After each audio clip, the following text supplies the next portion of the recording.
The Western has been called a true piece of America, as integral to its culture as jazz and baseball. The idea of an individual fighting lawlessness on the frontier and helping to bring order has been said to be linked with America's westward expansion. The values of America, both mythical and real, are seen in the Western film genre, providing an examination of American history and society. However, how we see ourselves often differs from how others see us. What happens then when another country uses a genre often linked to America to scrutinize America?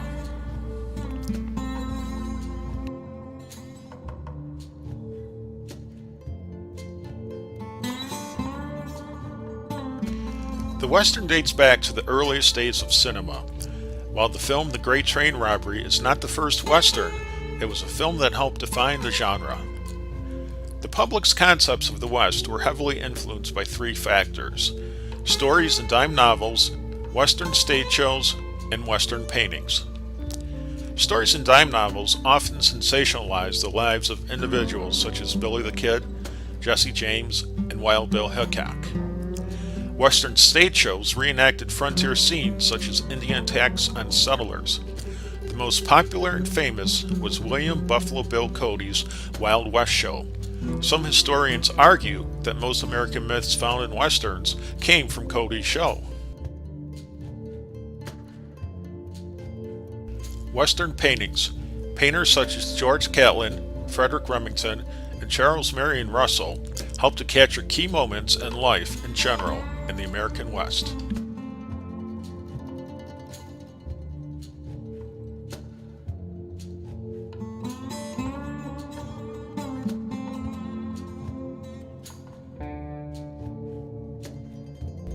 Cowboys led exciting lives and were virtuous and self-sufficient. Cowboys were young, poorly paid, and did hard labor. Work was monotonous and dangerous. Cowboys were all white. Mexicans and blacks were cowboys as well as whites. Cowboys could make a fortune in the West. It could be difficult to find work, let alone get rich. Western towns were lawless. Western towns were nowhere near as violent as portrayed in Western.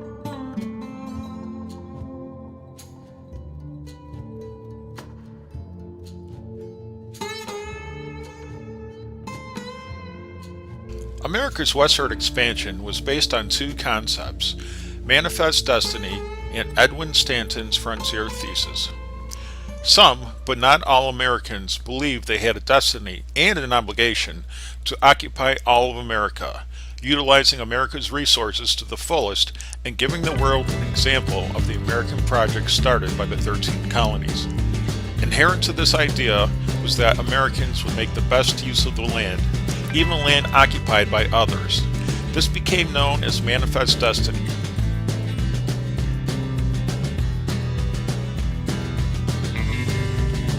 Manifest destiny and the frontier thesis would be reflected in many American Westerns that exemplified American spirit and self-sufficiency. The Western featured characters such as settlers, soldiers, and miners, but nothing epitomized American spirit and self-determination as much as the character of the cowboy, a rugged individual who helped tame the wild, making things safe for civilization. The Western has a unique set of elements. Like any other genre such as science fiction or film noir, one definition of the Western: an enduring film genre with worldwide popularity, whose classic setting is a period of the winning and settling of the U.S. Western frontier between 1865 and 1890. Mixing history and archetype, stories are typically told from the standpoint of the settlers, with key themes including cattle drives and cowboys, the building of railroads, farmsteading, Indian wars, and the rule of settlers' law.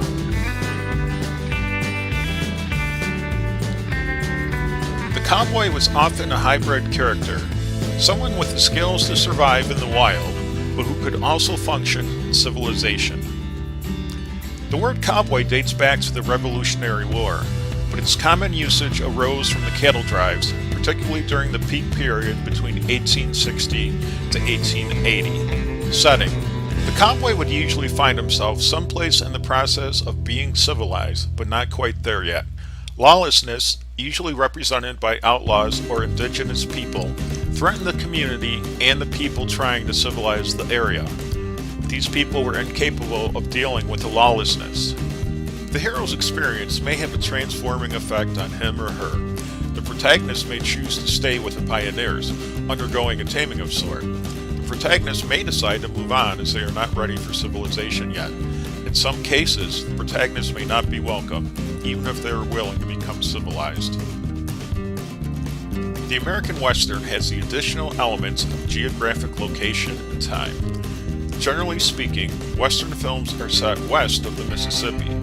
They are set during the time frame from 1865 to roughly 1890, a time when the American West had been settled. It should be noted that some American Westerns are set in the twilight of the West and deal with the culture shock of Westerners dealing with civilization and its new rules. Central to this discussion is the question of how accurately American Westerns reflected the history of westward expansion. Did Westerns examine life in the West through a perspective other than that of the white male?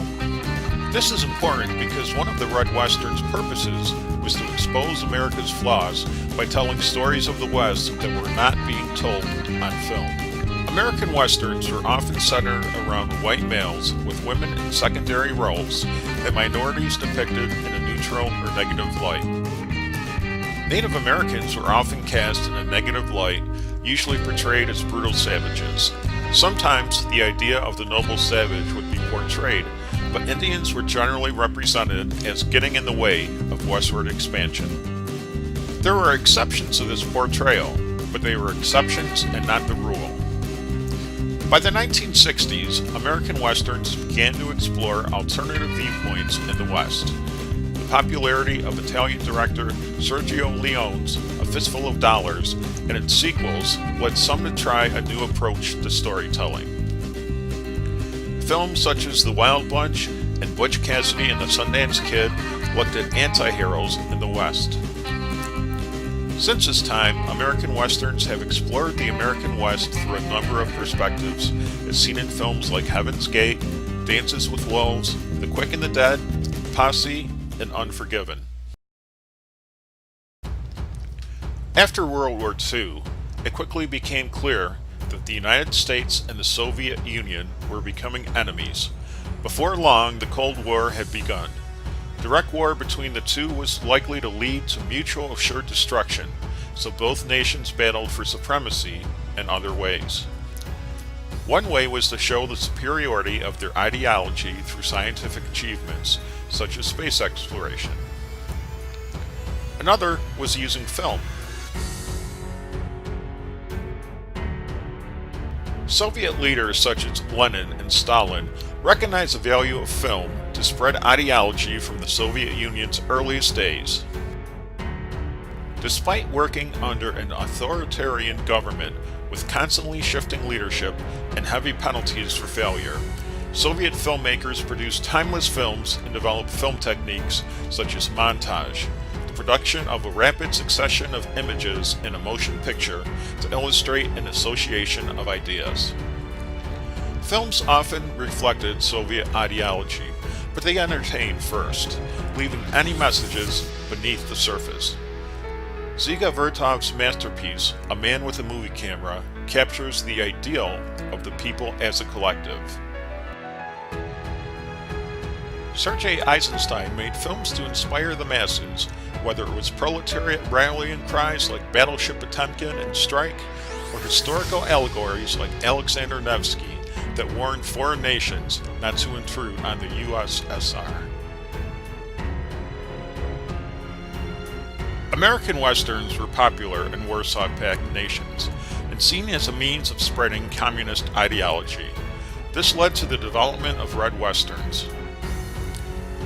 According to film historian Vincent Bollinger, purists, however, distinguish between a Red Western, which is a film of the Western genre set in the American West, and an Eastern, which is a film of the Western genre set in Central Asia, what is considered East for Eastern Europe. The Red Westerns could and did serve as an allegory for the evils of capitalism in American society, along with the strengths of communism. Red Westerns gave communist filmmakers a chance to produce an entertaining genre with a built-in audience, i.e. the Western, and advanced communist ideology. Two questions will be asked. Were these good Westerns? And was there truth to the anti-American agenda suggested in them? Lemonade Joe. This 1964 Czechoslovakian film parodies the singing cowboy films that were popular in America during the 1930s and 40s.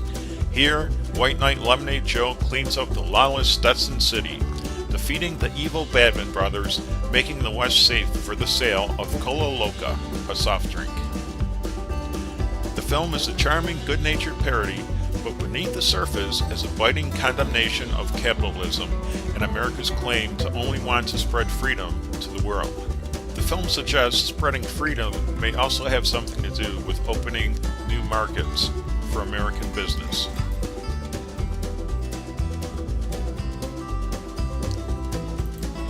The Sons of Great Bear, 1966, is an East German film that chronicles the struggles of a Lakota tribe and its mistreatment by the U.S. government and people seeking to find the tribe's gold.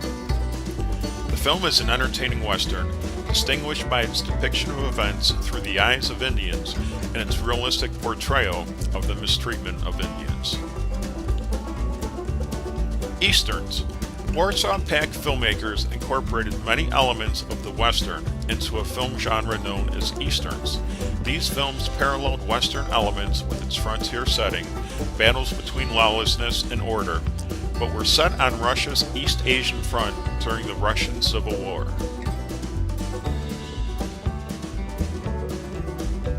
The White Sun of the Desert features many elements found in American Westerns, except for its historic and geographic setting.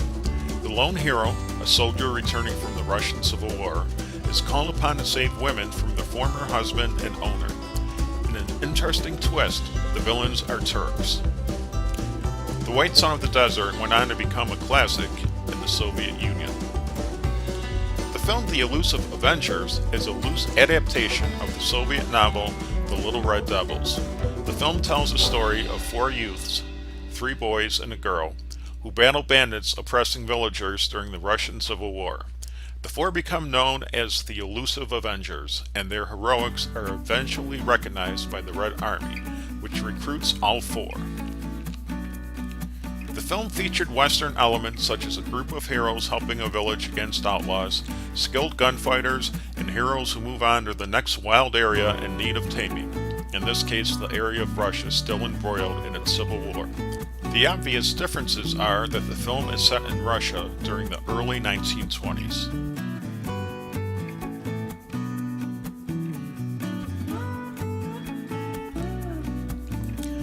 It can be argued that Easterns are a method of Umfunktionieren, repurposing American Westerns to mythologize Soviet expansion. The legacy of the Red Western is another reminder that Westerns are not limited to being produced in the United States. The Warsaw Pact nations producing quality Westerns, just as other countries have been doing since the earliest days of the genre. These films contain the Western elements discussed and are set in the geographic and historic era commonly associated with Western. There seem to be 2 schools of thought. The first is that for a picture to be a true Western, it must be set in the American West during the previously mentioned time period. The second is that geographic setting is not essential if the film uses other Western elements and is set on a frontier of some type.